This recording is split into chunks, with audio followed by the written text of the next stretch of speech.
Being able to choose what we do in the freedom of our retirement has to be the most exciting part.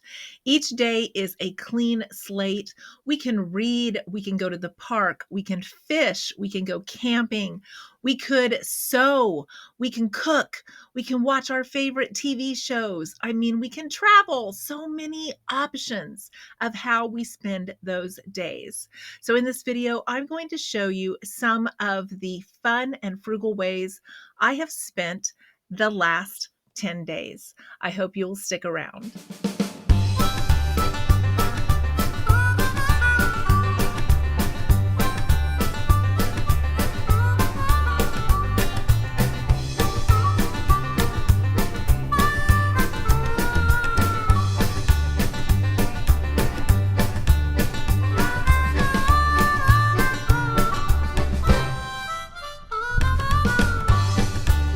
I spent the last 10 days staying in my RV at one of the local state parks. They keep this park so neat and so clean, and it was really enjoyable.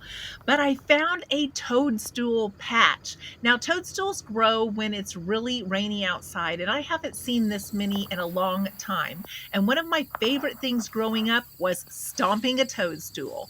So you can bet, even at almost 60 years old, I got out and stomped a few. I had a visitor of some raccoons that climbed my 2 steps and left some little red footprints on my steps and made a lot of noise under the camper the first night. They literally banged on my door when I was in my nightgown. And because I saw those footprints, I knew what it was. So I banged on the door back and it stopped. But then I heard them under the camper and I heard boing. And I thought, oh my gosh, what are they doing? But they didn't damage anything. So that's the good news. I spent the last 10 days working as a ticket seller at the Kansas State Fair. Now, this is a job that I always had my eye on for retirement because I thought it looked like so much fun, and they are so accommodating to those that are 55 and over and those of us that have some difficulties. But it rained and rained and rained. Despite that, we had almost 301,000 visitors this year that came, that were hardcore. They put on their rain ponchos, their hats, their rain slickers, and brought their umbrellas. I packed my own meals every single day, and I had prepped them before I left. This is one of the pasta salads I made, and I added some white cannelli beans, and I also added some red pepper, some mozzarella cheese, some Italian dressing, and I added tomatoes. Now, this was absolutely delicious, and then the next day I made the same thing but changed it up and made my own dressing with some olive oil, some lemon juice, some diced garlic, oregano, salt, and pepper, and it totally changed up the salad. I packed other things during the week like hard-boiled eggs and string cheese, and I had tuna on crackers, but we can't afford to eat everything at the fair, can we? And being there 10 days could really wreck my budget. So I do splurge and get a couple of my favorites. My favorites are the roasted corn and the bierox, but the rest of the time I took my own lunch, I took my own drinks, because I don't know if you realize how expensive it has gotten. A turkey leg was $17. A large Pronto pup was $10.50. A small Pronto pup was $6.50. It was outrageous, the cost of things. In fact, my husband has needed a wallet for a while, and he picked one up at the fair and said, I only paid $5 more than a turkey leg for it. The gate that I was posted at to take tickets last year and this year was not a gate I was ever familiar with. I was always used to going in to the gates that I went into when I was in high school band, and then when my kids were in high school band, they went into another gate. But this one has so much activity that I requested it again. It had the antique tractors come in and they park there. That's something that I really love because my dad drove those types of tractors on the farm when I was growing up, and they have some that remind me of him. He also used to take his antique tractors to this show every single year at the state fair, and they would mail him tickets. That's what our John Deere tractor looked like right there. There's also an antique car show that parks right there. The bands march through the fairgrounds right by us. Wichita State made an appearance with their drill team and their band, and they played for a long time right outside the gate, and then they marched through the entire fair. And then my husband and I took a morning shift and we walked through some of the buildings. I had to take so many breaks. I was having a lot of pain that day. In fact, the entire 10 days, I was in a lot of pain, but he is so patient with me and he stops anytime that I need to stop. And these are some of the great things that they have at the state fair if you haven't been in a while. 150, 160-pound watermelon. How they get that in here without cracking it. Very carefully.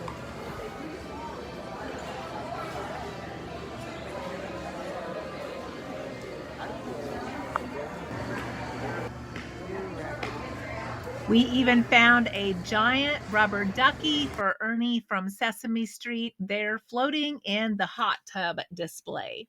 And you never know what barnyard animal you will see walking down the street beside you. And one of our most popular attractions at the state fair is our butter sculpture. They do a fabulous job making a sculpture out of butter that's different every single year. A couple of years ago, they did Amelia Earhart, complete with a plane and a propeller that would spin. We also took a ride around the fairgrounds on their little train, and they have a free tram that we also rode around the fairgrounds. One of the perks of doing this is I get a ticket where I can get in free to the fair every single day if I don't work double shifts or if I have a shift off or if I want to walk around during my 30-minute lunch break. It is all free to get in. It usually costs $10 for an adult. Children are $6, but they have a special on the first Friday where 55 and over can get in for $2. The rest of the time, seniors can get in for $6. They have a military discount for only $4. They have a Dillon's Day where if you have a Dillon's card, you can get in free, or on the Dillon's Day, if you don't have a card, you only pay $1.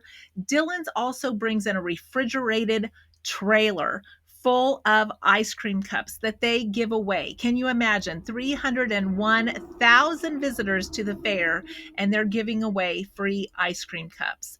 There's so many perks and fun things about going to the state fair. And one of the things I love about our state fair in particular is you can bring in your own drinks, you can bring in your own food, you can bring a wagon full of this stuff, you can bring a backpack full.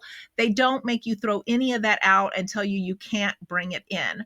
A lot of places have gotten where they don't want to let you bring anything in. They want to make you buy it, but it's the state fair. You're going to end up probably buying something. And the most important thing is not having people get overheated. So bringing in your own water is not only allowed, it's encouraged. Many of you have said that you wanted to see more about Kansas and what Kansas had to offer. A lot of times we are that state that is overlooked, along with Oklahoma and Nebraska, as not having a lot to offer. This next clip of the turkeys crossing, this was in our capital city of Topeka. As you know, Fluff and I love to travel. He didn't come with me this time in the RV because I was going to be gone too many hours for him to be in there by himself. And then if I would have got there at bedtime, he would have not let me sleep. That's just the truth of the matter. He's on my lap most of the time in these videos. He is a very much codependent type of animal, and he needs lots of love. But Kansas is known as the Wizard of Oz state and the Dorothy state. And as Dorothy said in The Wizard of Oz, if I ever go looking for my heart's desire again, I won't look any farther than my own backyard, because if it isn't there, it was really never lost to begin with. Sometimes we get bored with where we live, or we get bored with our life, and we look at what should we be doing? What could we be doing? And even though the slate is clean, sometimes it seems like it is blank and we don't have a clue what we could or should do that would be fun and exciting. And I just want to encourage you to get out there and dip your toes in.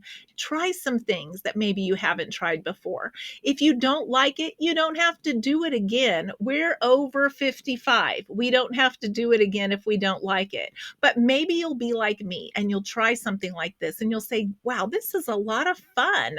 And I want to add this to my retirement. I want to do this 10 days each year because I can look forward to it. It's a blast. It brings in a little bit of extra money. I'm where the excitement is. I'm not just home by myself or traveling with fluff or waiting for my kids to get off work or waiting to see if they have time to talk to me on the phone or looking for that next good book to read. Sometimes it's good to change up our environment and get out there and do a few things. Now, all of us don't want part time jobs and don't need them. Some people really do. I work with a lady at the state fair who is a ticket seller with me, but she's also a ticket seller at the college and she does their volleyball and their basketball games and she loves it. It gets her out of the house. She gets to be around other people. She gets to make a few extra dollars so she doesn't have to be so careful with her money. And we can all do things like that. Our open blank slate is ours to fill however we want to in retirement. And that is the beauty of it. I hope you have enjoyed this little sneak peek into my seasonal job that I've done now for 2 years. And I hope you've enjoyed this little sneak peek into Kansas and the Kansas State Fair. Thanks for listening today, and I hope I'll see you in the next video.